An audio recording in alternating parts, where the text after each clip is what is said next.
É isso aí, gente. Então, o tema da aula de hoje é ditadura militar no Brasil, período que vai de 1964 até 1985. Muita gente chama de ditadura cívico-militar, né, ou ditadura civil-militar, porque a ditadura ela tem também uma participação da sociedade civil, né? O golpe, né, que derrubou o presidente João Goulart, além da ação dos militares, que foi decisiva, ela teve também a participação da sociedade civil, né? Não sei se vocês se lembram da nossa última aula sobre República Democrática no Brasil, nós tivemos lá a famosa Marcha com Deus pela Liberdade, né, que reuniu quase 500 mil pessoas aqui em São Paulo.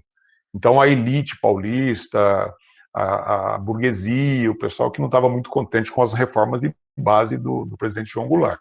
Então, quer dizer, foi uma ação direta dos militares, mas também com a participação, com a anuência, né, com a concordância do grupo civil, da sociedade civil brasileira. Ok? Então, esse é o tema da aula de hoje. Olha só, governo ditatorial, comandado por militares eleitos indiretamente pelo Congresso Nacional. Isso aqui é muito importante. Durante 21 anos, nós não tivemos eleição para presidente da República. E nesse meio tempo também foram suspensas as eleições para governador de estado e para prefeitos das capitais e de algumas cidades estratégicas, ok? Então, talvez uma das coisas mais importantes, né, em relação ao regime militar seja justamente a nossa não participação política, eu digo do povo, né, o povo não poder participar da política, e a questão da censura e da repressão. Quer dizer, você tinha que aceitar não poder participar da política, e quem por acaso reclamasse, podia ser quem for, deputados e jornalistas, as pessoas eram perseguidas e presas e torturadas e tal. Então, um governo comandado por militares que eram eleitos indiretamente no Congresso Nacional, que a gente chama de eleição indireta, é quando o povo não vota. Então, quando estava acabando o mandato de um presidente, lá na comissão mesmo, né, o grupo da cúpula das Forças Armadas, eles indicavam já quem seria o próximo presidente, o nome dele era indicado no Congresso Nacional, e só cabia ao Congresso Nacional aceitar, não tinha ninguém tinha coragem de falar não, entenderam? Então não era bem uma eleição, era uma nomeação, né, dos presidentes. O período é marcado por forte repressão a movimentos estudantis, greves de trabalhadores e também a oposição política, quer dizer, repressão à oposição política.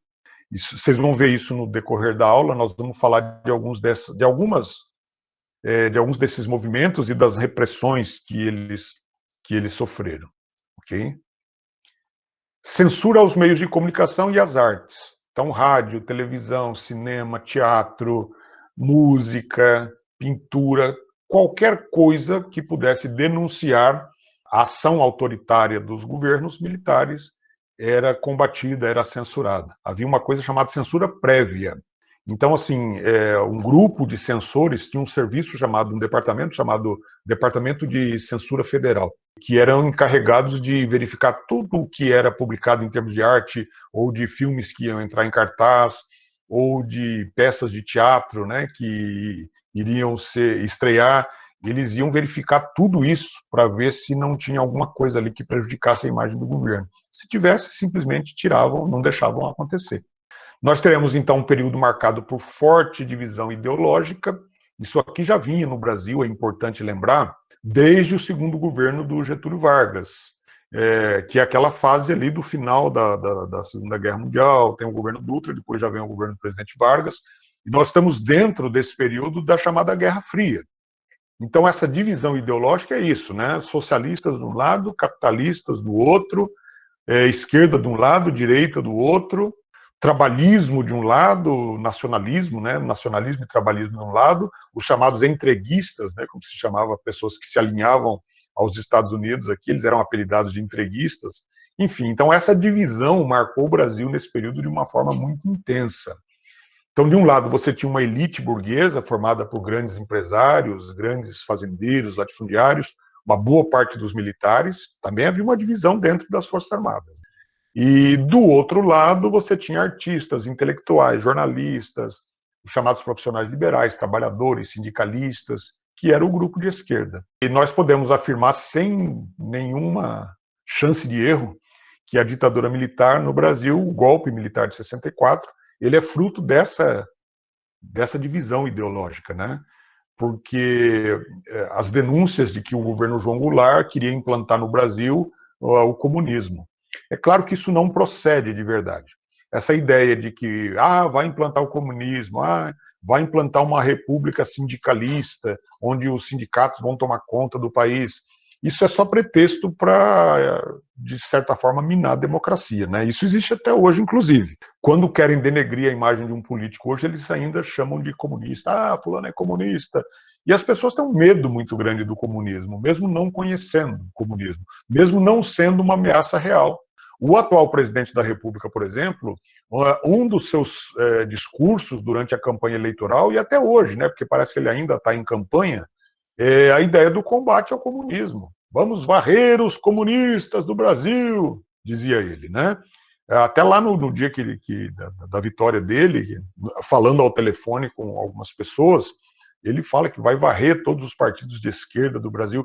Então, essa ideia de plantar na cabeça das pessoas um terror em relação ao comunismo, ao socialismo, ela existe e é um fruto da Guerra Fria. Porque a Guerra Fria transformou, aqui no mundo ocidental, aqui onde nós vivemos, transformou o socialismo e o comunismo num bicho de 7 cabeças, em que as pessoas têm um medo terrível sem sequer saber o que é, saber como funciona. É um período onde os governos do Brasil estão completamente alinhados aos Estados Unidos. Também, na aula passada, falei para vocês da participação dos Estados Unidos no golpe militar de 1964. Então, havia um destacamento da Marinha Americana se dirigindo à costa brasileira para ajudar os militares caso houvesse reação do golpe militar, né? Tipo, os militares tentaram derrubar o governo e não conseguiram porque a população se juntou e não deixou. Então, aí entrariam, a Marinha Americana estava aí para ajudar.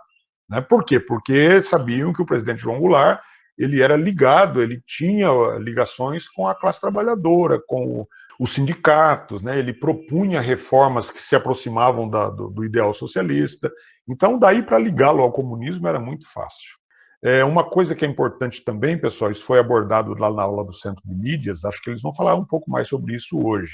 Nós vamos falar nas aulas futuras. É que o golpe militar no Brasil ele não foi uma coisa isolada. Né? E daí que a gente percebe realmente que tem uma ligação muito forte com a Guerra Fria.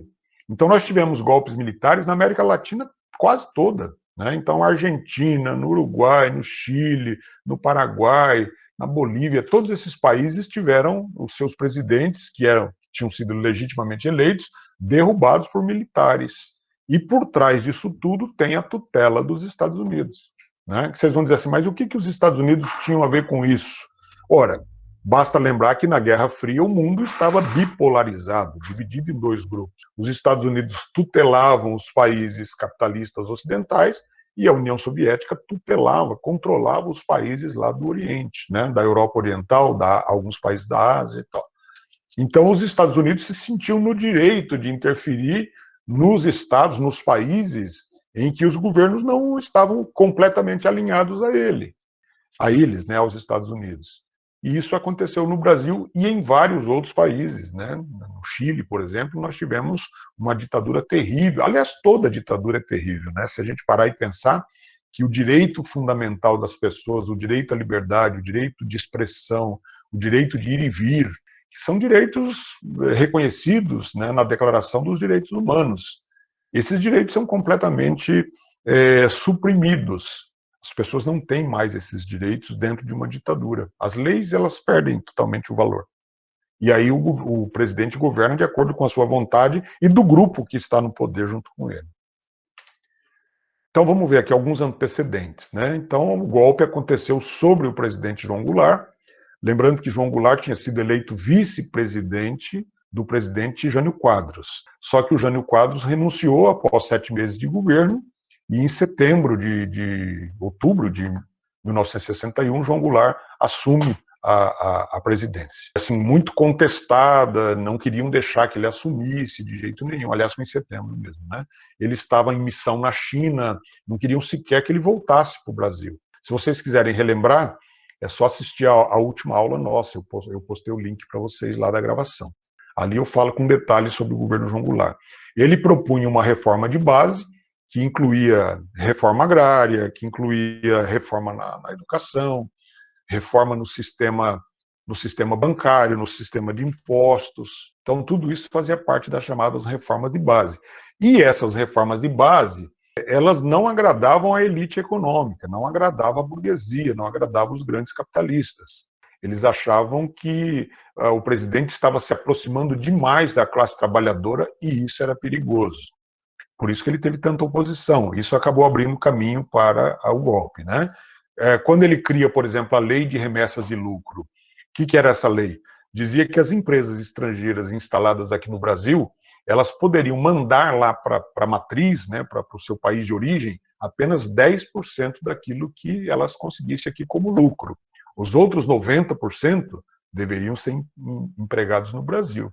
Então, isso evidentemente afetou muito a imagem do presidente junto à classe industrial, né, junto aos empresários, porque eles perdiam aí. A lei de remessa de lucros ela não chegou a ser implementada de verdade. Ele avisou que ia implementar. A proposta já existia desde a época do Getúlio, né, do segundo mandato, mas nunca tinha saído do papel. E o João Goulart disse que iria botar a lei sim para funcionar. Enfim, proposta de reforma agrária, evidentemente, que é a divisão de terras improdutivas com quem não tem terra, desagradava muito aos mega proprietários, grandes proprietários, latifundiários. A sua política trabalhista, né, de conceder direitos à classe trabalhadora, parece que todo presidente que trabalha nesse sentido, né, de ajudar a classe trabalhadora, acaba sendo mal visto. E o pior, né, que você já deve ter percebido isso, através da grande imprensa e tal, eles acabam jogando o próprio trabalhador contra o presidente, às vezes. Porque as pessoas são muito facilmente manipuladas, principalmente quando são mal informadas, né? Daí a importância de se estudar. Então nós vamos ter o levante militar do dia 31 de março, lá na cidade de Juiz de Fora. Começou lá um militar chamado Olímpio Mourão Filho. Ele se rebela lá junto com um grupo de militares que ele comandava, na chamada 4ª Região Militar, né, do Brasil, em Minas Gerais, e dali ele manda um comunicado, um ofício ao presidente João Goulart, que se encontrava no Rio de Janeiro, inclusive, que eles não obedeciam mais às ordens do presidente. E daí marcharam em direção ao Rio de Janeiro, onde se encontrava o presidente, outros estados logo aderiram, e aí o João Goulart, sem apoio, né, ele acaba fugindo para o Rio Grande do Sul, onde ele tinha ali um grupo liderado pelo Leonel Brizola, que era governador do estado do Rio Grande do Sul, onde eles vão tentar organizar uma reação, mas não dá tempo. E no dia 2 de abril, o Congresso Nacional declara vago o cargo de presidente da República. E por isso que é chamado golpe civil-militar, porque tem a participação também do Congresso Nacional. Ranieri Mazzilli era o presidente do Congresso, assim como é o Rodrigo Maia hoje, tá? Só para vocês se situarem. E ele assume, então, provisoriamente o cargo de presidente, até que se realizem novas eleições e tal. Na verdade, ele assume só na teoria, teoricamente, porque quem passa a governar através já de alguns decretos é uma junta governativa, é uma junta militar, digamos assim, um almirante chamado Augusto Rademacher, brigadeiro Francisco Melo e o general Costa e Silva, que por acaso vai ser depois o segundo presidente do período militar, o primeiro vai ser o Castelo Branco. No dia 15 de abril do ano de 64, o Castelo Branco assume o poder, eleito lá no Congresso Nacional. Okay? Esse aí é o nosso ilustre Humberto de Alencar Castelo Branco. Eu não sei por que não está aparecendo aqui, mas acho que vocês não estão vendo aí, né? As letras ficaram branquinhas aqui. Eu achei que quando clicasse elas iam ficar escuras, mas não ficaram, não.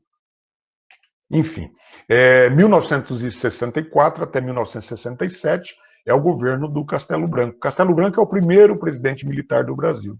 Ele concorreu, né, com um coronel chamado Juarez Távora e acabou, evidente, o Juarez Távora e o Eurico Gaspar Dutra é que concorreram com ele na votação pelo Congresso Nacional. Então foram apenas os deputados que votaram, ok? Então elege-se Humberto de Alencar Castelo Branco, mais conhecido como Castelo Branco, presidente Castelo Branco, ok? Então, olha, de 1964 a 67, primeiro presidente da ditadura militar no Brasil. Implantou as bases do aparato repressor. O que é isso? Ele foi criando aos pouquinhos as leis, os decretos que vão permitir aos próximos presidentes toda a repressão, né, todo o controle ideológico no regime, a perseguição aos adversários, aos jornalistas e assim por diante. O Castelo Branco, ele era considerado pelos próprios militares uma pessoa mais não tão violento, não tão repressor. Havia, na verdade, uma divisão entre os militares que estavam no governo, né? Os chamados militares da Sorbonne. Sorbonne é o nome de uma universidade famosa de Paris, na França, né? Então, que eram aqueles militares que tinham uma formação mais intelectual e tal, eram menos ditadores, vamos dizer assim, se é que é possível ser meio ditador, né? E havia os militares da chamada linha dura. Então, linha dura e Sorbonne, isso é importante para vocês entenderem. E o Castelo Branco, ele foi muitas vezes acusado de não ser duro o suficiente, né? De não ser repressor o suficiente. Não sei, isso é uma análise. Talvez se comparar o Castelo Branco com o Costa e Silva, o Arthur da Costa e Silva, que é o próximo presidente, talvez ele não fosse realmente tão ditador quanto. Então, o governo Castelo Branco vai se basear nos chamados atos institucionais. Aliás, todos os presidentes, até praticamente o final da ditadura, eles vão se basear nos chamados atos institucionais, os AI. Acho que ao todo serão 17 ou 19 atos institucionais. Alguns são mais importantes, outros menos. Nós vamos abordar aqui apenas os mais importantes, os mais significativos. Ok? Então, olha aqui, o ato número 1. Esse é o primeiro ato institucional. Esse ato legalizava a deposição de Jango. Jango foi deposto por um golpe, então isso era preciso ser legalizado. Um golpe não é uma coisa legal do ponto de vista da lei. Então, o ato institucional número 1 legalizava a deposição de Jango e criava dispositivos de perseguição e repressão a adversários do regime. O ato número 1 introduziu importantes modificações na Constituição de 46. Ela ainda vai ser mantida por enquanto. Depois, já em 67, eles vão mudar essa Constituição, no governo no começo do governo Costa e Silva. Ela deu ao presidente poder de realizar expurgos políticos. Expurgo é demissão mesmo, né? Então, muitos deputados, muitos senadores foram cassados, perderam o cargo político. Isso é o que a gente chama de expurgo. Porque eram de oposição, porque eram de partidos como o PTB, que foi considerado um partido de esquerda absurdo, né? No campo civil, o ato número 1 expurgou mais de 1.400 funcionários públicos, lá do alto escalão. Pessoal que trabalhava lá no Congresso Nacional, trabalhava nos gabinetes da presidência, enfim. 1.200 membros das Forças Armadas. Então percebam que mesmo entre os militares havia gente que não concordava com a ditadura militar. Não era um consenso, né, de que todos os militares eram a favor da ditadura. Não. Tinha muito militar com a cabeça no lugar, que tinha juízo, que era inteligente. E é bom lembrar aqui, o Castelo Branco era burro, professor. Não. Esses caras eram lacaios dos Estados Unidos. Né? Hoje a gente pode dizer isso tranquilo. Se fosse naquela época, eu seria preso, torturado, de dizer que eram lacaios dos Estados Unidos. Lambibotas, né? A expressão que se usava muito naquela época. Eram lambibotas dos Estados Unidos. No campo político, foram cassados 41 deputados, a maioria do PTB. O PTB chegou a ser acusado de ser um partido comunista, né? E vários governadores de estado que não compactuavam com o golpe, que não aceitavam o golpe, não tomaram parte no golpe, né?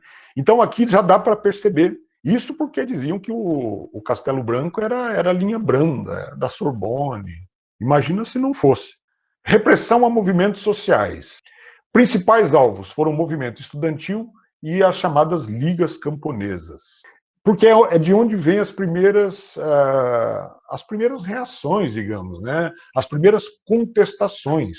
Nessa época a gente já tinha a UNE, a União Nacional dos Estudantes, que era um grupo muito ativo, estudantes universitários, pessoal ligado à USP, os estudantes lá da Faculdade do Largo de São Francisco, né, que é a Faculdade de Direito da USP. Então tinha uma galera muito atuante politicamente. E quando vem que o governo está sendo comandado por um grupo de militares, onde você não podia abrir a boca, onde você não podia criticar, e que os caras estavam a fim de entregar tudo que era do Brasil para os Estados Unidos, e tem que ficar quieto, é difícil fazer a juventude ficar quieta nesse caso, né? Principalmente os jovens que são engajados politicamente. Então nós temos aí grandes reações dos estudantes, movimentos de paralisação nas universidades, greves, ocupação, né, de universidades. E no campo nós temos as chamadas ligas camponesas, principalmente no Nordeste. Tinha lá um grande líder chamado Francisco Julião, que comandou várias manifestações de camponeses contra a ditadura militar. E serão justamente contra eles as primeiras repressões, contra estudantes e contra camponeses. A sede da UNE foi invadida e incendiada, vai vendo. E a instituição foi colocada na clandestinidade, porque eles sabiam que dali poderia realmente sair um foco de oposição muito forte. Então, tentaram barrar isso logo cedo. A partir daí, qualquer estudante que se declarasse estudante da UNE ou que participasse de um movimento liderado pela UNE estava cometendo um crime, porque eles estavam agora na ilegalidade. E estando cometendo um crime, eles poderiam ser presos, processados, etc. As ligas camponesas foram duramente reprimidas e também foram caçadas. Quer dizer, ser caçado aqui com 2S, né, no sentido de colocado na ilegalidade. Deixa de existir oficialmente reconhecido pelo governo. Então, olha, eu peguei esse texto aqui porque eu acho muito importante.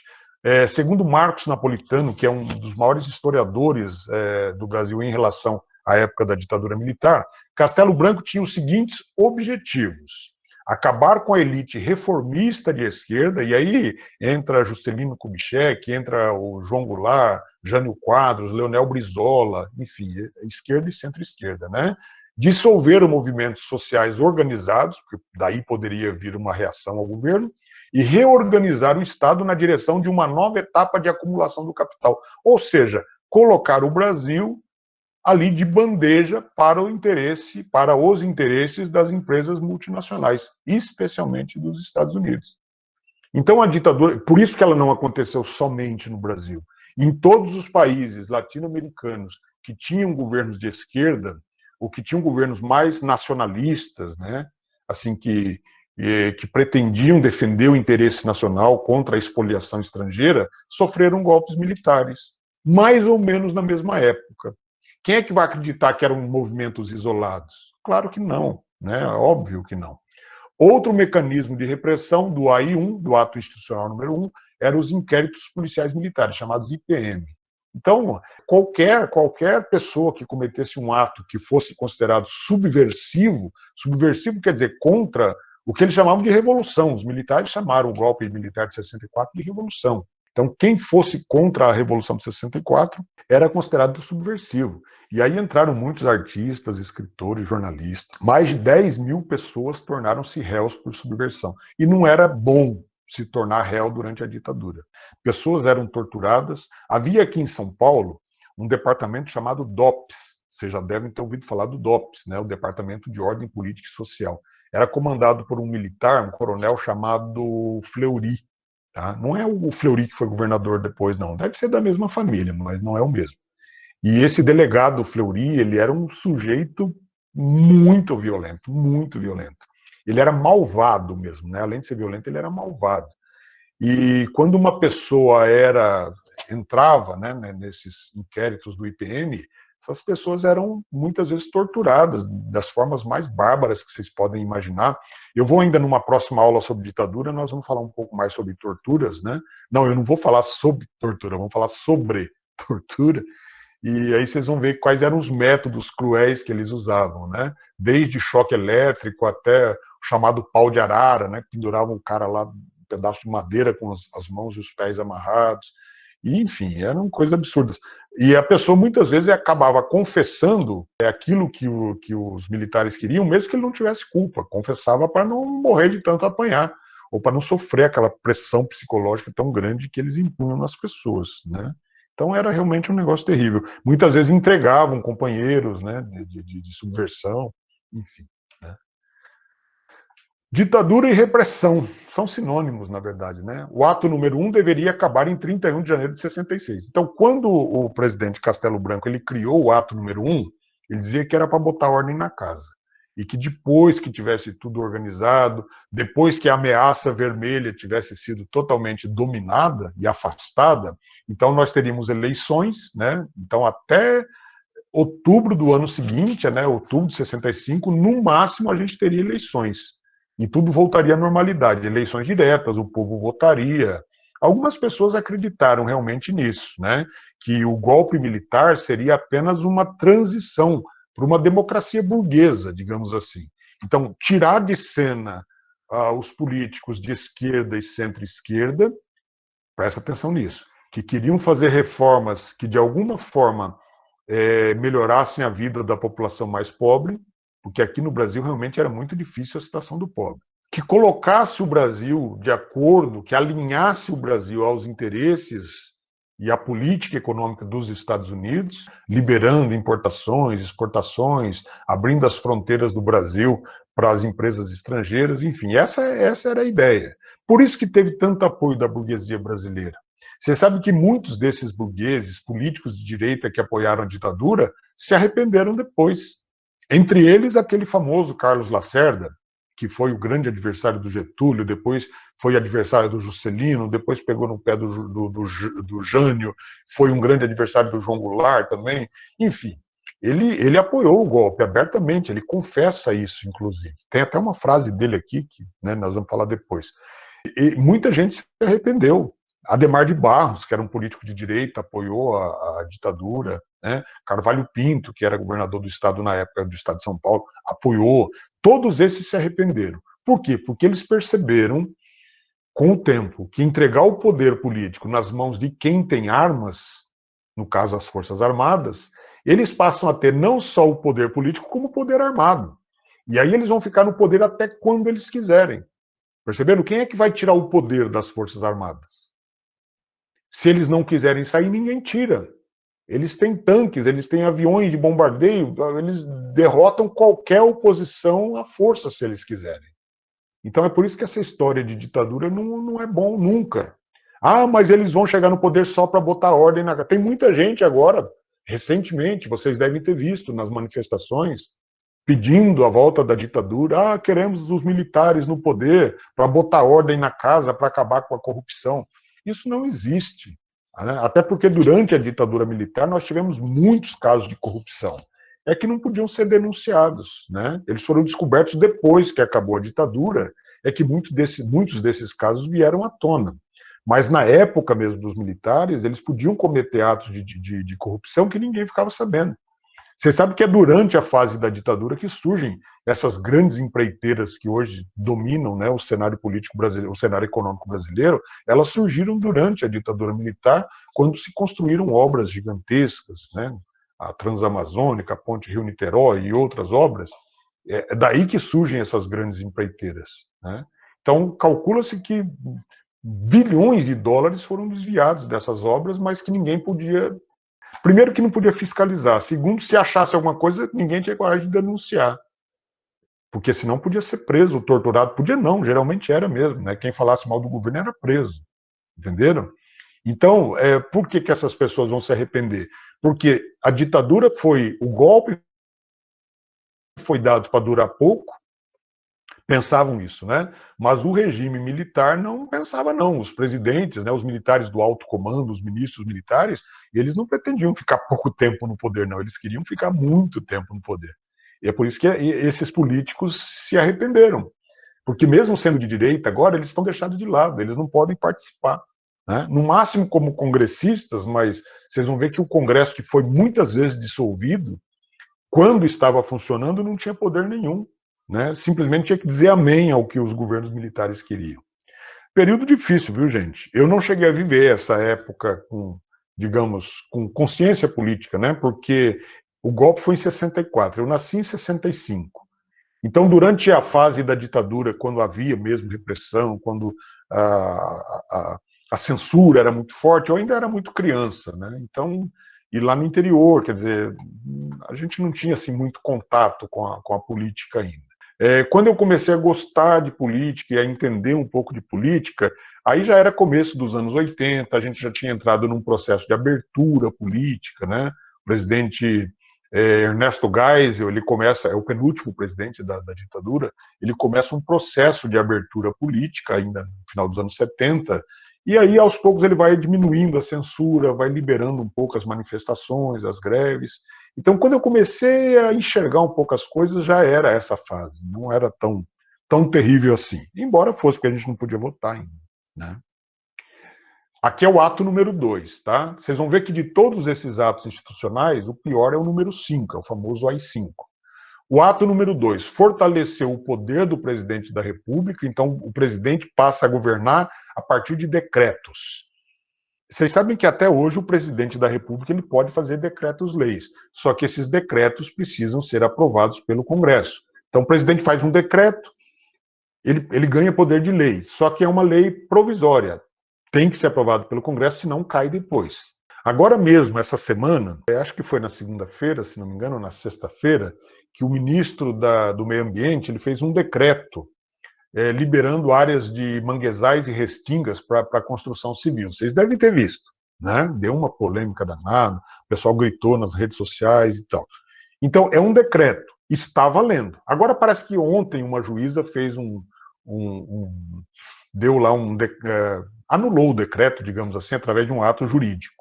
Mas provavelmente o governo vai recorrer, vai entrar com uma medida de inconstitucionalidade, alguma coisa assim, e essa medida tomada pelo ministro Salles, Ricardo Salles, ela entra em vigor assim que ele faz o decreto, só que depois precisa da aprovação do Congresso. Se o Congresso não aprova, aí o decreto é suspenso. Isso é hoje. Naquela época, não. O presidente ele passa a ter poder de criar leis. Então, ele faz um decreto, o decreto está valendo. Mesmo porque, se o decreto tivesse que passar pela aprovação do Congresso, passaria, porque nenhum congressista teria coragem de dizer não. Entenderam? As pessoas tinham medo. As pessoas têm família. Eles ameaçavam a família das pessoas. Entenderam? Então, olha, decretava eleições presidenciais indiretas. Então, para quem tinha esperança que em 66 a gente tivesse eleições diretas, então já perdeu a esperança aqui. Então esse decreto muda a lei definitivamente. Eleições presidenciais somente indiretas. Okay? Somente o Congresso Nacional que votaria dentro de uma lista de candidatos indicados pelos próprios militares, que eram eles e eles mesmos. Tal medida motivou a oposição de políticos importantes que haviam apoiado o golpe. Eu acabei de falar para vocês, né? Carlos Lacerda, Adhemar de Barros, Carvalho Pinto, entre outros. Esses caras apoiaram o golpe porque acharam que iam tirar a esquerda de cena e logo depois iria se redemocratizar o Brasil e eles iriam assumir o poder através de eleições. Esse era o jogo. E aí não teve mais eleição. Até final de 84 para 85 não teve mais eleição. Né? Políticos de oposição criam uma frente ampla em contraposição à ditadura.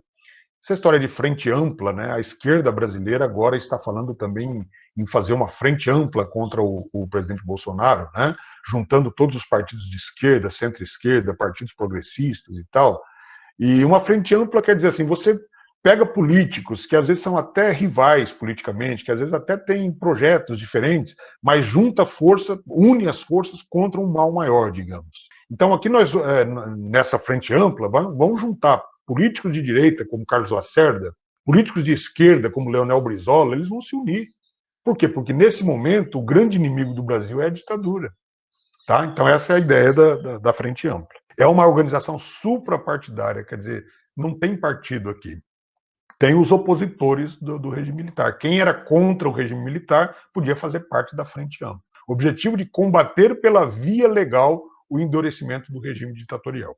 Era uma tentativa de combater pela via legal, quer dizer, sem uso da violência, um poder que estava, né, dominando o país pela violência. Então, vocês vão ver que não vai ter muito efeito, não vai dar muito certo essa parada aí. Ato número 3. Essa divisão do slide aqui ficou feia, pessoal, porque eu coloquei no modo automático aqui e ficou horrível a divisão aí, tá? Me perdoem, eu só estou vendo agora. Bom, decretado em fevereiro de 1966. Esse é o ato número 3. Nós vamos chegar no 5 ainda. Estipulava eleições indiretas para governadores e prefeitos das capitais. Então aqui nós teremos os estados brasileiros também não vão ter mais eleições. Eleição para prefeito só em cidades pequenas, cidades que não eram importantes. Aí podia ter eleição para prefeito. Mas cidades estratégicas, como Santos, por exemplo, que é uma cidade portuária, ou as grandes capitais, eram todas, as capitais de estado, eram todos, os prefeitos e governadores eram nomeados. Eram chamados de governadores biônicos. Biônico porque foi nomeado pelo presidente, sem a aprovação dos eleitores, gostando ou não, era ele o governador. Um grande exemplo de governador biônico aqui de São Paulo foi o Paulo Maluf. O Maluf foi governador de São Paulo acho que entre 78 e 82, eu não estou muito certo da data, mas acho que é isso, 78 a 82, ele foi governador de São Paulo, governador biônico.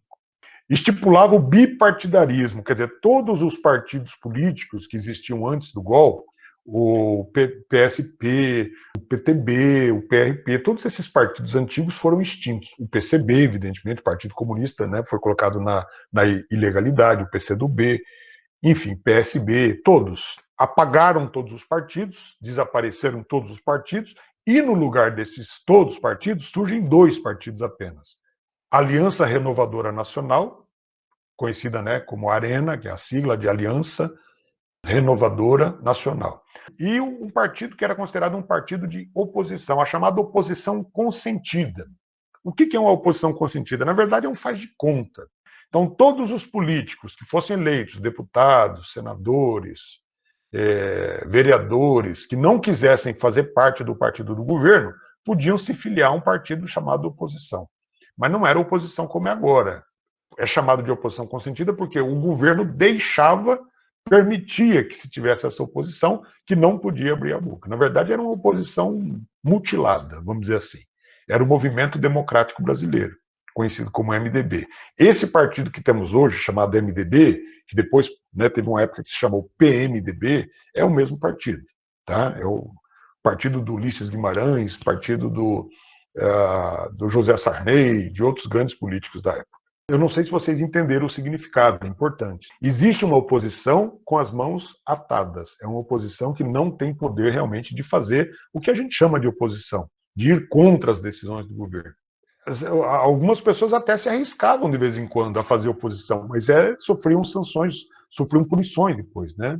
Outras medidas tomadas pelo Castelo Branco, ainda é o governo do Castelo Branco.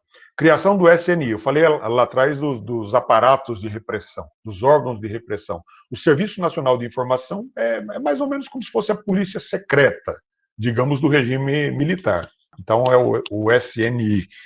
O objetivo deles era fiscalizar a vida pessoal das pessoas, era investigar atividades políticas suspeitas, né, atos subversivos, organizações de greve. Quando sabiam que algum grupo político estava pensando em organizar uma greve, uma manifestação, aparecia lá alguém do SNI para dizer não, não vai ter, não pode e tal. E ainda temos o decreto do Ato Institucional número 4, o AI-4, que autorizou a criação de uma nova Constituição.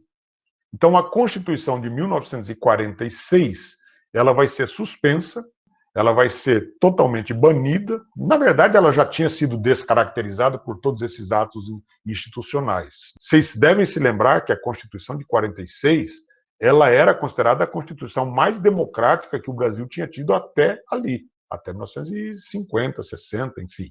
E aí, então, ela, evidentemente, que não servia para um regime de ditadura. Então, ela vai ser substituída por uma nova Constituição.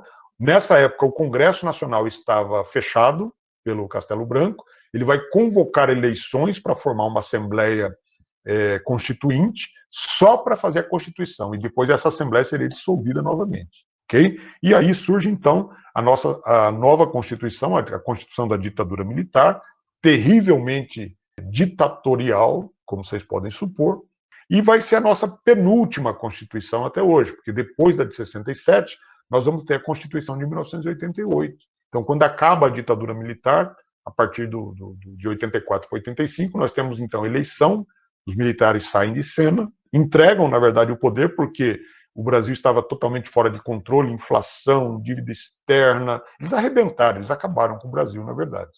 Pessoas morrendo de fome no Nordeste brasileiro, crianças desnutridas, um retrato dantesco, na verdade, do Brasil. É claro que havia uma elite econômica muito satisfeita, muito contente, porque nunca os ricos foram tão ricos e os pobres foram tão pobres. Mas depois de não conseguir mais controlar a inflação e a dívida externa ganhar um tamanho gigantesco, então os militares disseram, não, nós vamos trazer de volta a democracia. Na verdade, eles abandonaram o poder. Aí nós vamos ter, então, uma nova Constituição.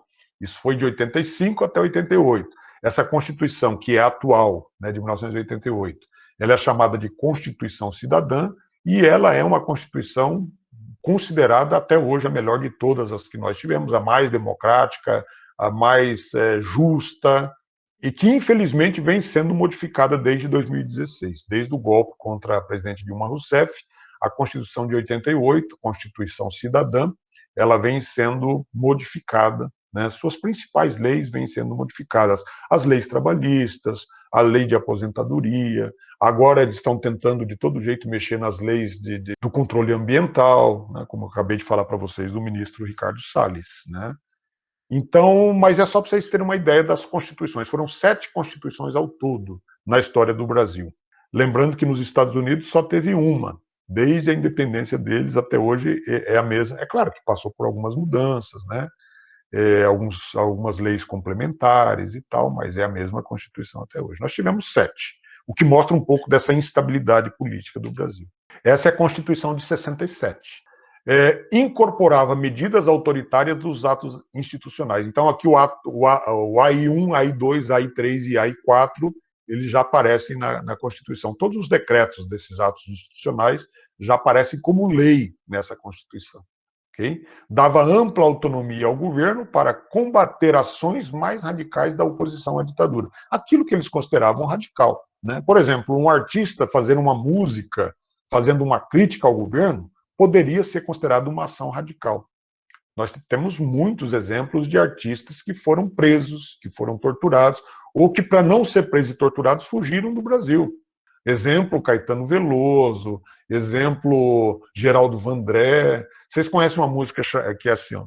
Caminhando e cantando, seguindo a canção, somos todos iguais, braços dados ou não, nas escolas, na vida, campos, construções, e assim vai. Bem, vamos embora, que esperar não é saber. Essa música é considerada o hino contra a ditadura militar. Muitos artistas foram presos, foram torturados, alguns desapareceram, e alguns foram para o exílio, para simplesmente não ser presos aqui no Brasil. Então, tudo poderia, qualquer coisa que se fizesse contra a vontade dos generais, no comando do país, poderia ser considerado um ato subversivo, um ato radical. Imagina a atividade sindical, greves, eles pegavam muito pesado em relação a isso. Vamos falar então das medidas econômicas. Vocês devem ter ouvido já falar que durante o governo dos militares o Brasil cresceu bastante. Nós temos até um período, né, que é conhecido como milagre brasileiro, né, que vai ali mais ou menos de 68 até 72. O milagre brasileiro é um grande crescimento do produto interno bruto, do crescimento industrial. Vocês vão entender como é que aconteceu. Então, o Castelo Branco tinha um plano econômico chamado PAEG. PAEG é a sigla, né, de Plano de Ação Econômica do Governo. Política de austeridade. Política de austeridade é cortar gastos. Então, reduzir salários de funcionários, congelamento de preços. A ideia era reduzir o gasto do governo, o déficit público. O que é o déficit? É a diferença entre o que o governo arrecada e o que o governo tem que gastar, com saúde, com educação, entenderam? Então eles cortaram gastos assim. Aliás, gasto com saúde naquela época era muito pouco, porque a gente não tinha o sistema de saúde público. Esse que a gente tem hoje, que a gente chama de SUS, né? O Sistema Único de Saúde do Brasil, ele foi criado pela Constituição de 88. Então não havia saúde pública. Uma pessoa pobre que ficasse doente e não tivesse, né, nenhum dinheiro para cuidar da saúde, ela morria porque o que havia de atendimento público era as chamadas santas casas. Né? Então, cada cidade geralmente tinha uma santa casa, nem toda cidade, as cidades maiores, né, tinham as santas casas que eram mantidas com doações voluntárias das pessoas mesmo, né, da população civil, faziam doações para o funcionamento das santas casas. Ali se fazia atendimento básico, de coisas simples e tal. Mas não havia saúde pública. Vão vendo como é que era o Brasil nesse período. Né? Então, uma das ideias era controlar a inflação. A inflação nessa época estava beirando ali os 24%, 25% ao ano. Pra vocês terem uma ideia, hoje a inflação está em torno de 3%, 4%. A inflação está bem baixa. É importante lembrar que a nossa inflação está baixa também porque diminuiu-se muito o consumo. Você ter uma inflação baixa com consumo baixo também da população é fácil. Porque o que é a inflação, na verdade? É a desvalorização da moeda nacional em relação ao dólar e em relação aos produtos. Então, por exemplo, um exemplo clássico, o preço do arroz. Né? Há um ano e meio atrás, um pacote de arroz de 5 quilos você pagava aí 15, 16 reais. Hoje ele chega a 30, em alguns estados chega a 40 reais um pacote de 5 quilos, um arroz de melhor qualidade. Então isso é inflação, é a desvalorização do dinheiro. Né? A gente chama de inflação porque, para atender a demanda da quantidade de dinheiro, o governo precisa emitir cada vez mais moedas, dinheiro, né? Vai inflando a quantidade de dinheiro em circulação. Né? E a inflação nessa época ela estava muito alta. O que provoca inflação geralmente é consumo desenfreado, quando as pessoas estão comprando muito.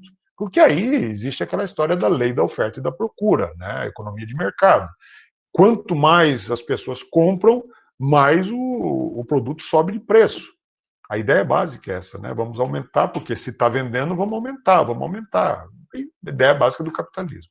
Então, o governo pretendia taxar preço de produtos e dos salários, cortar gastos para conter a inflação e reduzir o déficit público, as dívidas do governo. Okay? Reajuste de salários passam a ser abaixo da inflação, o que vai acabar provocando uma perda de poder de compra muito grande. Ora, se você tem. Imagina assim, vamos pegar em. Salário nessa época, ele estava. Deixa eu ver, eu fiz uma anotação aqui, deixa eu ver se eu acho que o valor de salário. Em 1968, o salário era de R$ 129,60 em cruzeiros novos, porque a moeda também mudou de nome. Né? O cruzeiro passou a se chamar cruzeiros novos, eles cortaram 3 zeros da moeda. Ele era de 380 mil cruzeiros, em 61, 62, 380 mil cruzeiros. Aí eles cortaram os zeros, né, do cruzeiro, e em 1968 o salário estava valendo 129 cruzeiros novos e 60 centavos. Se você tem, vamos supor, para arredondar, para ficar mais fácil vocês entenderem o cálculo, se você tem um salário de 100 cruzeiros, 100 reais, e você tem uma inflação de 25%, como era naquele caso, chegando no final do ano, o seu salário ele vale 25% a menos do que valia no começo do ano, porque ele foi desvalorizado pela inflação. E como o governo ele dava o aumento do salário sempre abaixo da inflação, o que acontece? Você perdia, a cada ano que passava, você perdia poder de compra. Chegou uma época no Brasil, isso anos 80, começo dos anos 90, que o salário mínimo brasileiro era uma coisa ridícula. A época do Fernando Henrique Cardoso, por exemplo, né, que é a época do Plano Real, salário mínimo brasileiro chegou a valer 50, 60 dólares, oscilava por aí entre 50 e 60 dólares. Então, era uma coisa assim terrível. Durante o governo Lula chegou a 300, 280, 290, acho que até chegou até, não lembro se chegou a ultrapassar 300 dólares.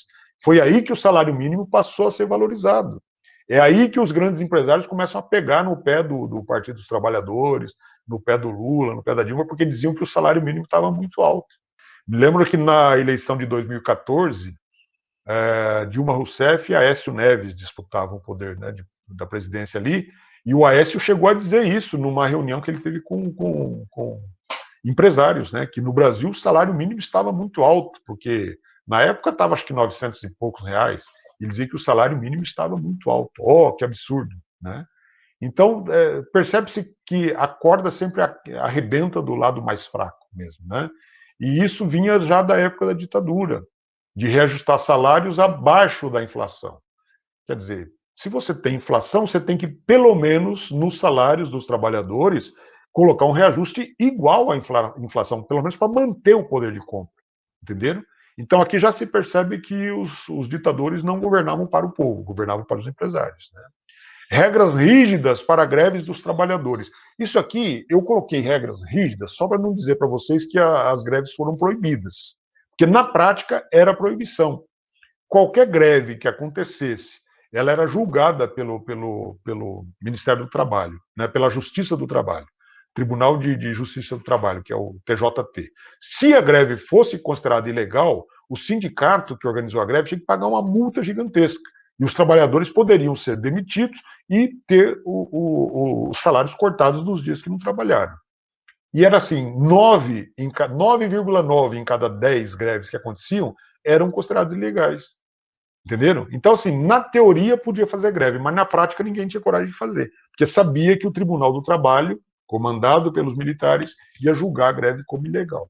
Certo? Mas lá na Constituição dizia que podia fazer, desde que se obedecesse algumas regras. Medidas que facilitavam demissões. Então, aqui tem uma coisa muito importante que eu queria que vocês prestassem atenção, porque isso tem efeito até os dias de hoje. Então, até a Constituição de 67, os trabalhadores brasileiros eles tinham estabilidade no emprego. Ou seja, ninguém poderia ser demitido a menos que fosse por um motivo muito justo, por uma causa muito justa, digamos assim, né? Por uma causa grave. Então, essa estabilidade que funcionários públicos concursados têm hoje eram de todos os trabalhadores. Você arrumava um emprego numa empresa, você ia trabalhar na empresa até o fim da sua vida, se você quisesse, evidentemente, né? Então você tinha essa estabilidade. E aí, motivados, evidentemente, pelos interesses da alta burguesia, dos empresários, o governo muda a regra. Ele diz assim: não, o trabalhador vai poder ser demitido quando o patrão, quando o empresário quiser, só que nós vamos trocar essa estabilidade que o trabalhador tem pelo fundo de garantia. Foi aí que foi criado, então, o tal do FGTS, entenderam? Fundo de Garantia por Tempo de Serviço. Então, durante os anos que o trabalhador trabalhava na empresa, a empresa deposita um valor, uma porcentagem do salário, é depositado num fundo que fica na conta do trabalhador. Aí, quando o trabalhador for demitido, ele pode sacar esse fundo, que é uma garantia para ele, que ficou desempregado, para ele não passar fome. Entenderam? Então, esse fundo ele foi criado com 20% do valor do salário do trabalhador. Agora, com essas reformas que eles fizeram nas leis trabalhistas, me parece que caiu para 8%, 4%. O empresário vai pagar, em alguns casos, 4% apenas do valor do salário como fundo de garantia. Ou seja, ele reduziu muito esse fundo de garantia. Hoje o trabalhador não tem mais estabilidade, pode ser demitido quando o patrão quiser, e o fundo de garantia é uma bobagem que não vai dar para um mês. Perceberam? Então deram uma volta, na verdade, no fundo de garantia aí. Tá? Controle sobre liberação de créditos a empresários. Então, isso acabou desagradando a classe empresarial. O governo queria botar as contas em ordem. E estava difícil arrecadar, porque a economia não andava muito bem das pernas, isso já desde o final do governo do Juscelino Kubitschek, né? Juscelino fez um belo governo, construiu Brasília, etc. e tal, só que mergulhou o país numa crise econômica, inflação, dívida externa, enfim. E de lá até aqui, esse problema não tinha sido resolvido ainda. Então, a ideia do governo do Castelo Branco era controlar o déficit público. E aí vai, inclusive, começar a regular melhor esses empréstimos aos empresários. Porque a nossa economia, esse desenvolvimentismo do JK, do Juscelino, ele aparece também nas ideias do Castelo Branco. Os governos militares, eles são desenvolvimentistas.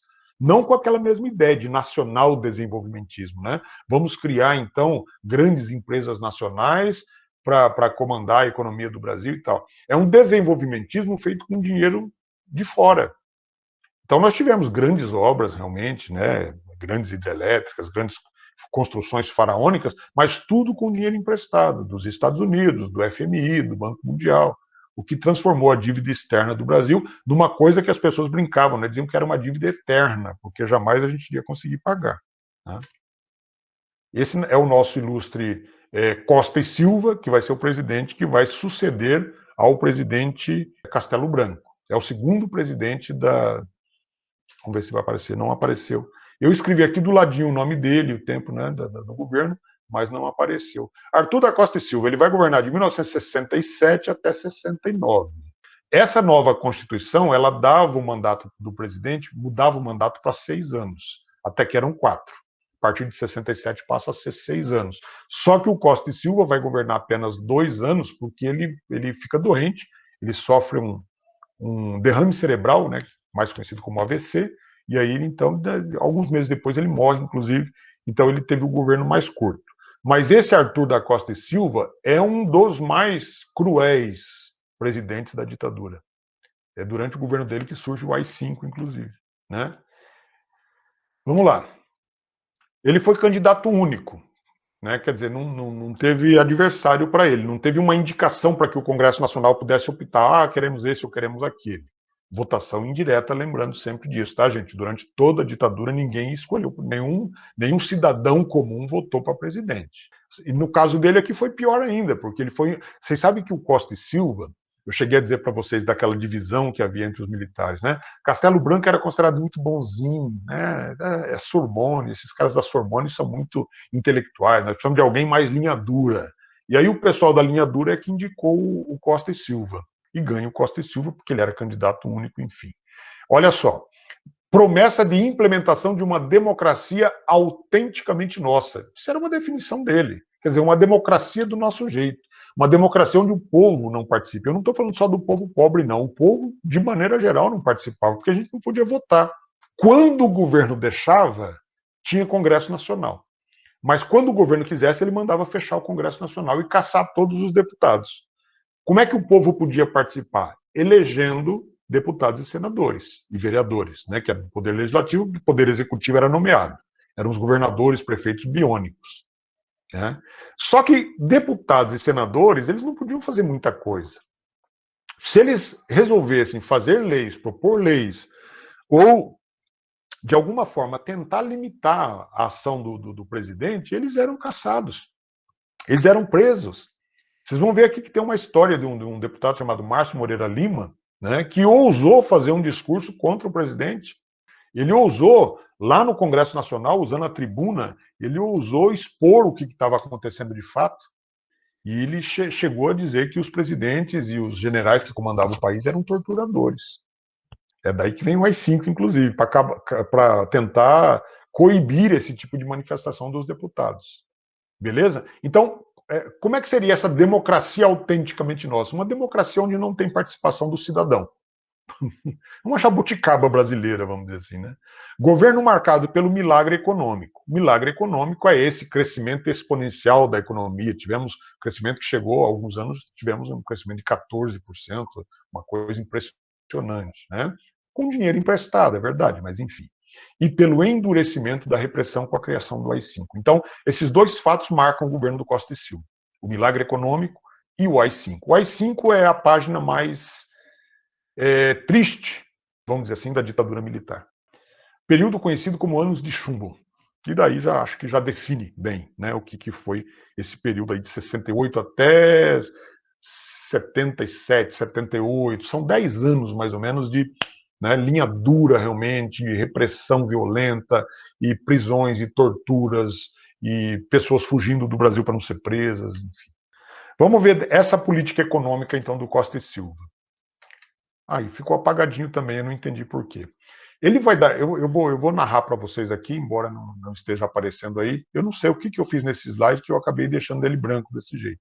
Mas o presidente Costa e Silva, ele vai então adotar uma política econômica que vai promover o chamado desenvolvimentismo. Né? O desenvolvimentismo o próprio Estado investindo pesado em grandes obras, porque a ideia era gerar emprego. O Brasil passava por uma crise muito grande de desemprego.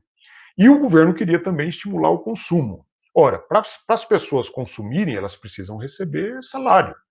E para receber salário, mesmo que fosse pouco, é preciso estar trabalhando. Vão trabalhar onde? Então o governo vai promover isso. Não é muito diferente da ideia do Getúlio ou da ideia do Juscelino. A diferença é que o Getúlio e o Juscelino, eles desenvolvem a economia do país dentro de um projeto desenvolvimentista chamado nacional desenvolvimentismo. Aqui não, os militares eles vão investir também, o Estado vai investir pesado na economia, mas com base em dinheiro emprestado, em dinheiro que entra de fora. Isso vai acabar aumentando a dívida externa, vai acabar aumentando a inflação, ok? Olha só, então nós vamos ter um rápido crescimento da economia. Durante o governo do JK, por exemplo, os melhores anos do JK, nós tivemos crescimento de 7%, 7,5% do PIB. O que para os padrões de hoje, no mundo atual, o capitalismo está numa profunda crise, mundialmente falando, né? 7% seria uma coisa fantástica. Imagina que por 2 ou 3 anos, desde 2016 para cá, o Brasil tem crescido 1%, 0,5%. Né? Então, quando se falava em 7%, 7,5% do governo do JK, dos 4 anos do JK, era muito bom. Olha aqui, nós chegamos a ter 11,2% em 68%, 10% em 69%, teve um ano que chegou a 14%, 70%, 71%, chegou a 14%, acho que foi 70% exatamente. Então, um crescimento fantástico da economia. Muita gente falou, agora o Brasil vai, agora o Brasil deslancha. Eu estava dizendo para vocês agora há pouco das músicas, né, que foram censuradas e tal, de artistas que foram perseguidos, mas havia também artistas que apoiavam a ditadura. E eu me lembrei agora, tinha uma dupla, né, chamada, não era caipira, não era sertanejo, não, era uma dupla popular, chamava-se Dom e Ravel. E eles fizeram uma música chamada Eu Te Amo, Meu Brasil. Vocês já devem ter ouvido, né? Eu te amo, meu Brasil, eu te amo, meu coração é verde, amarelo, branco, azul, anil. Eu te amo, meu Brasil. Era uma exaltação, né? Assim, uma coisa de ufanismo, queriam despertar nos brasileiros o amor à pátria, uma coisa meio forçada mesmo. É dessa época aí que as crianças tinham que cantar o hino nacional e fazer desfiles nas paradas de 7 de setembro, enfim, né? A ideia de despertar o amor à pátria nas crianças para que fossem adultos patriotas. E o crescimento da economia dava essa impressão que agora o Brasil ia deslanchar. O problema, pessoal, é que esse crescimento ele é feito com empréstimos estrangeiros, principalmente do FMI. E nós temos um crescimento econômico de um lado e um endividamento do outro. É claro que isso em algum momento vai ter que ser solucionado. Quando tem que pagar a dívida do FMI, o que faz os militares? Eles abandonam o poder. Então, esse processo de abertura que permite a volta da democracia é porque os militares perceberam que eles não iam dar conta mais. Né? Então, eles abriram mão da ditadura e permitiram a volta da democracia. Arrebentaram com o país e depois abandonaram. A verdade é essa. Né? Ah, mas o Brasil não cresceu, professor? Cresceu. Vocês estão vendo como cresceu. Cresceu a desigualdade, porque houve aqui uma grande concentração de renda na mão dos que eram mais ricos. Então, esse crescimento ele foi muito desigual, inclusive em se falando de regiões do Brasil. Então, aqui, o centro-sul do Brasil, né, Rio de Janeiro, São Paulo, Paraná, Santa Catarina, até sul de Minas, cresceu bastante, industrializou-se, né? A maioria das indústrias estavam por aqui, São Paulo, Rio e tal. Mas se você pensa no interior do Brasil, região centro-oeste, região nordeste do Brasil, é, assim, o nordeste do Brasil, principalmente a chamada região do semiárido, dava para se comparar aos países mais pobres da África. Não é brincadeira, gente. A pobreza ali era uma. Pessoas morriam de sede. Dá para ter uma ideia disso? É por isso que tinha tanta migração. Muitos de vocês que são meus alunos provavelmente são descendentes, né, de nordestinos que vieram para cá na época desse período terrível aí, porque lá no Nordeste as pessoas literalmente passavam fome, entenderam? E o Brasil crescendo a 10, 12% ao ano. Como é que pode isso? Quer dizer, porque não havia uma distribuição de renda. Não havia nada, nenhum amparo ao trabalhador, nada como a gente vê hoje, né? Bolsa Família, auxílio emergencial, esse tipo de coisa nunca nem passava pela cabeça dos governantes. É assim, se você é pobre e miserável, o problema é seu. Você é um incompetente, você não trabalha o suficiente, entenderam? Então se vira, dá seus pulos. Ah, meus filhos estão passando fome. Não tenha filhos. Então era assim, quer dizer, e a economia crescendo e se concentrando nas mãos dos caras cada vez mais ricos. Então os ricos cada vez mais ricos e os pobres cada vez mais pobres. E o aumento da dívida do governo. Isso vai andar bem até 71, mais ou menos. 1971, nós teremos a crise do petróleo. Por conta das guerras que vão acontecer lá no Oriente Médio, as chamadas guerras árabe-israelenses, né? Então o preço do petróleo vai disparar. Até 1970, até o começo da década de 70, ninguém falava em preço da gasolina, preço do petróleo, porque era muito barato. A questão assim as pessoas não podiam ter carro, porque carro era para rico. Mas quem tinha carro não se preocupava com o preço da gasolina. Tanto é que os carros eram muito gastões, né? O cara tinha um Cinca Chambó. O Cinca Chambó é aquele carro enorme da Willys, né? Da fábrica Willys. O carro fazia 5 quilômetros com 10 litros de gasolina. Estou exagerando um pouco, mas porque ninguém tinha preocupação com o preço da gasolina, era muito barato, né? A partir da década de 70, e aí sim nós vamos ter um aumento fantástico no mundo. É a chamada crise do petróleo. E isso vai afetar o Brasil porque 90% do nosso combustível era importado. O Brasil, primeiro que explorava muito pouco, e boa parte do petróleo que era explorado aqui não era refinado aqui. Então vendia óleo cru e depois comprava gasolina, óleo diesel e tal. E a partir daí nossa economia vai começar a dar uns passos para trás.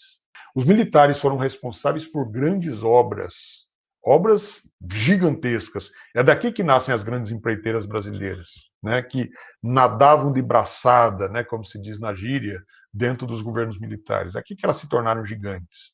Aqui são apenas algumas das grandes obras que eles fizeram. A usina hidrelétrica de Itaipu, que é a maior usina hidrelétrica do mundo para a produção de energia. A Itaipu é binacional, né? Ela pertence ao Brasil e ao Paraguai. Está localizada na divisa dos dois países, no Rio Paraná. A usina de Tucuruí, que fica lá no norte do país, lá no Pará. Usina de Ilha Solteira, que é lá na minha região, lá no interior de São Paulo, também no Rio Paraná. Tem uma cidade lá, inclusive, chamada Ilha Solteira. Usina de Jupiá, também lá naquela região do interior de São Paulo. As usinas nucleares de Angra dos Reis, que haviam sido concebidas ainda, né, na época do JK, ele programou a construção das usinas nucleares, produz energia nuclear. Né? Então nós temos Angra 1 e Angra 2. A ponte Rio-Niterói, que é uma ponte gigantesca, né, que liga o Rio de Janeiro à cidade de Niterói, e a rodovia Transamazônica, que é uma rodovia imensa que liga nada a lugar nenhum. Eu passo depois para vocês no slide melhor. Tá? Aqui, olha, usina de Itaipu. É a maior usina hidrelétrica do planeta. Tá? Os militares desviaram dinheiro, que não foi brincadeira dessa usina. Aqui nós temos uma foto da ponte Rio-Niterói, que também é uma obra maravilhosa de engenharia. Né? Vamos falar um pouco, então, da repressão, tá, gente? Que é a parte mais complicada aqui, digamos, e mais difícil de digerir, né, em relação à ditadura militar. Porque participação política é uma coisa muito importante. Quando a gente entende que a participação política, antes de tudo, é um direito que a gente tem. Você poder escolher o seu... Agora mesmo nós vamos ter eleição para prefeito, para vereadores. A gente poder escolher é maravilhoso. Você está decidindo quem vai governar a sua cidade. E eu já vi, inclusive, no Facebook, no Twitter, algumas pessoas começando a fazer campanha contra as eleições. Tipo, não vai votar, você vai gastar não sei quanto de gasolina e tal, a multa por não votar é mais barato. Isso é uma bobagem muito grande.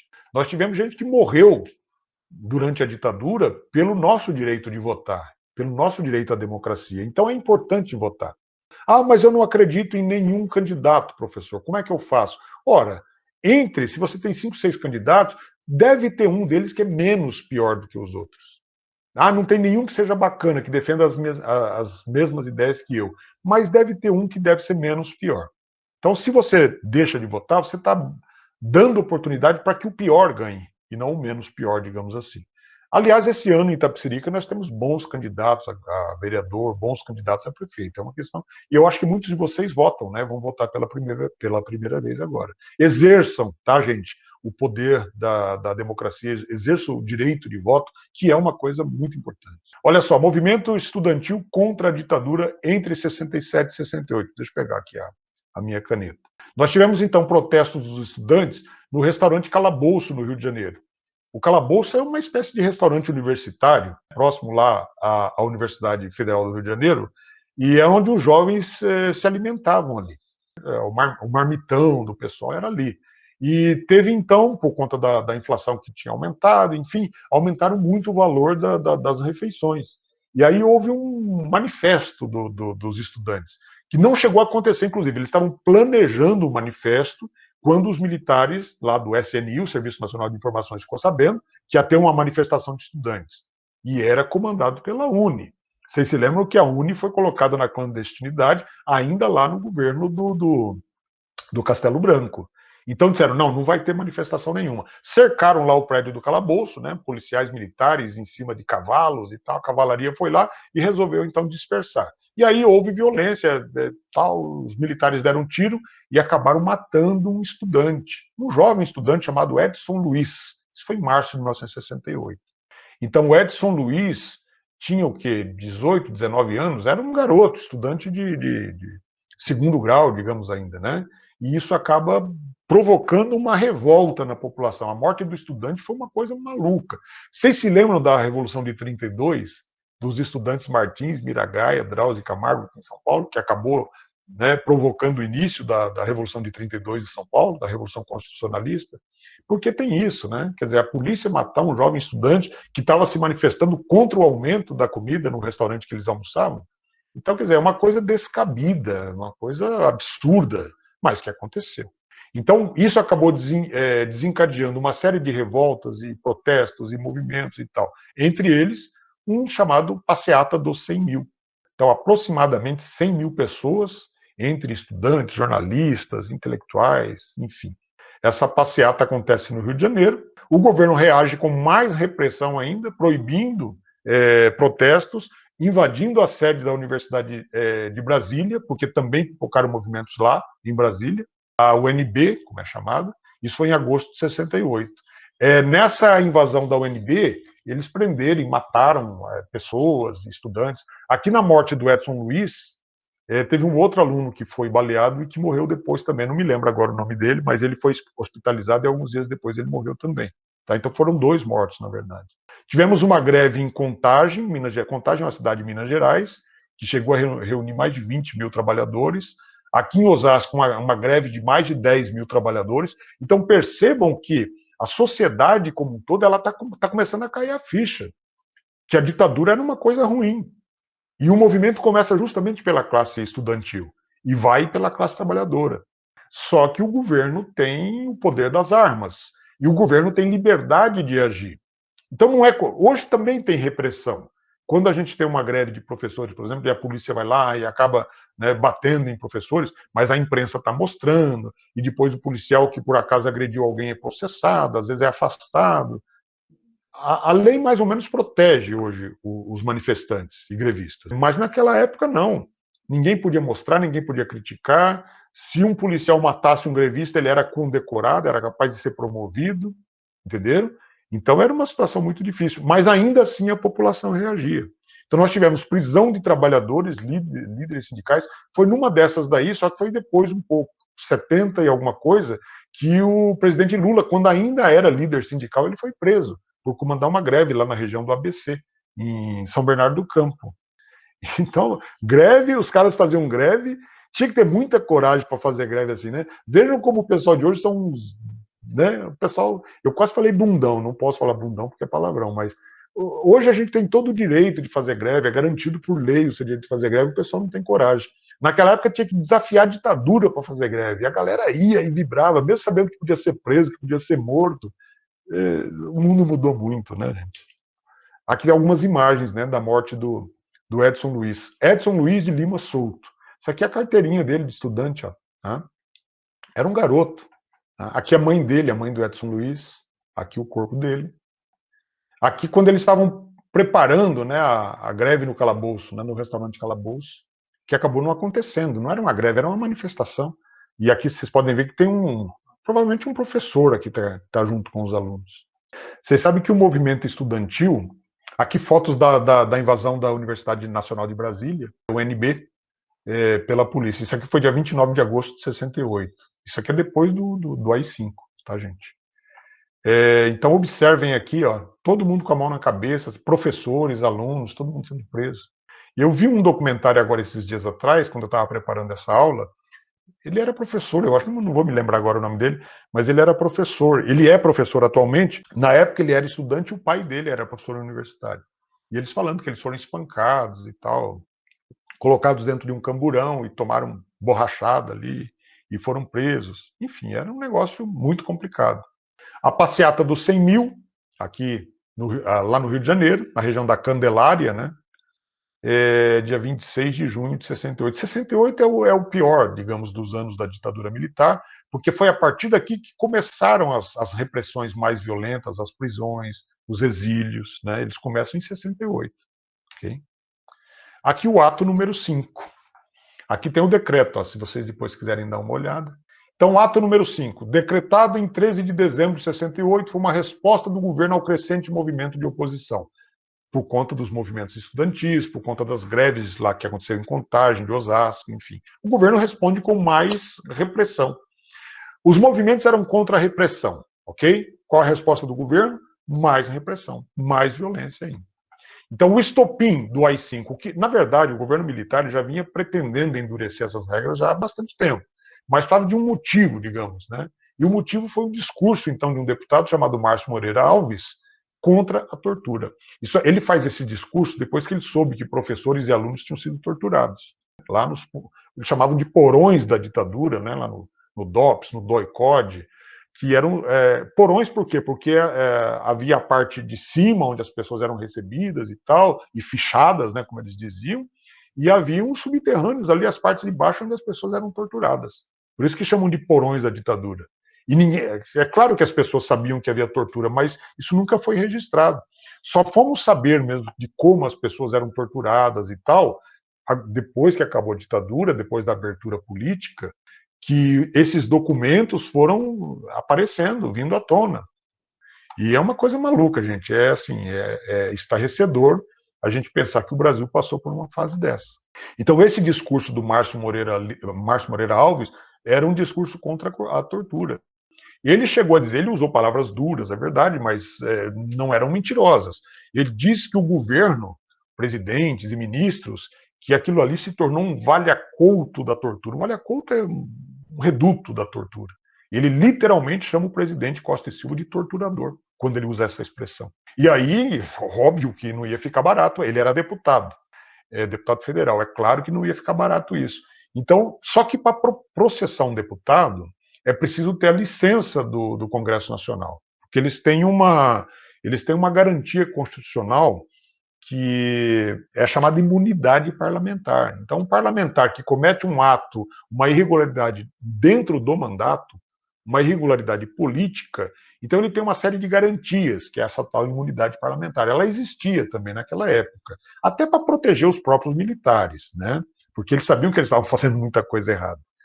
E para poder processar, então, o deputado Márcio Moreira, o Congresso tinha que autorizar. E o Congresso não autorizou. Então fizeram uma votação e essa votação acabou ficando favorável. Eu anotei os números aqui. Mas foi assim, 216 votos a favor do deputado Márcio Moreira Alves e 141 votos contrários, quer dizer, pela permissão do processo. O presidente da República, o governo federal, queria, então, que o Congresso permitisse que o Márcio Moreira Alves fosse processado. E os deputados não deixaram.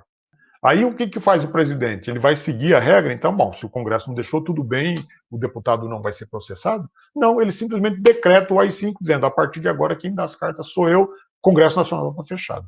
Dissolveu o Congresso Nacional. O Márcio Moreira Alves foi preso. O Congresso se nega a dar licença para a punição do deputado. A missa negra e a leitura do AI-5 pelo ministro da Justiça, Gama Filho. Então, quando o ministro leu esse decreto, ele leu pelo rádio, né, para que todos ficassem sabendo, leu lá no Congresso Nacional, para que fosse de conhecimento público, né? Então eles chamaram essa reunião onde o ministro leu o AI-5 como missa negra. Uma coisa dantesca, uma coisa meio diabólica, enfim. Né? O AI-5 não tinha prazo de vigência, ao contrário dos outros atos institucionais, que tinham um prazo de validade, digamos assim, esse aqui não tinha prazo, não. Enquanto fosse necessário, ele estaria em vigência, ele estaria vigorando. Esse daqui é o deputado, o Márcio Moreira Alves, ele fazendo o discurso dele. Aqui nesse Congresso, nós já tínhamos deputados, tem um deputado que vocês conhecem, que é o Mário Covas. Eu não sei qual deles é aqui, porque ele era muito diferente quando era jovem, né? O Mário Covas fez um discurso lindo aqui a favor do Márcio Moreira Alves, defendendo o Márcio Moreira Alves quando ele foi votar pela não abertura do processo contra o deputado. Ele fez um discurso maravilhoso, condenando a ditadura, enfim. O Mário Covas é aquele que foi governador do estado de São Paulo, foi prefeito da cidade de São Paulo, morreu no final dos anos 90, morreu de câncer, acho que vocês devem lembrar. Ele é avô do atual prefeito de São Paulo, que é o Bruno Covas. Tá? Fim do governo de Costa e Silva. 1969, em março, o presidente sofre um derrame cerebral, que é o chamado AVC. Né, do qual viria a falecer poucos meses depois, morreu em agosto. Então ele sofreu AVC em março e em agosto ele faleceu. Finalzinho de agosto ele faleceu. Então até outubro de 69, olha lá, de março até outubro, o Brasil foi governado por uma junta militar, um grupo de militares, que vai depois transferir o poder ao novo presidente, que é o Ernesto Garrastazu Médici. O governo do Médici também é um governo terrível, muito duro, a repressão é violentíssima.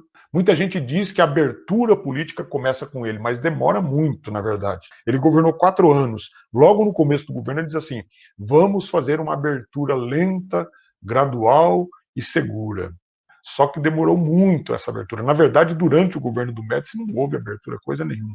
Quem vai promover o início de uma abertura política no Brasil vai ser o presidente Geisel, que é o que vem na sequência. Geisel, depois Figueiredo. Na época do Figueiredo é aquela fase que eu disse para vocês que já não era mais tão ditadura assim, as coisas já estavam bem mais tranquilas.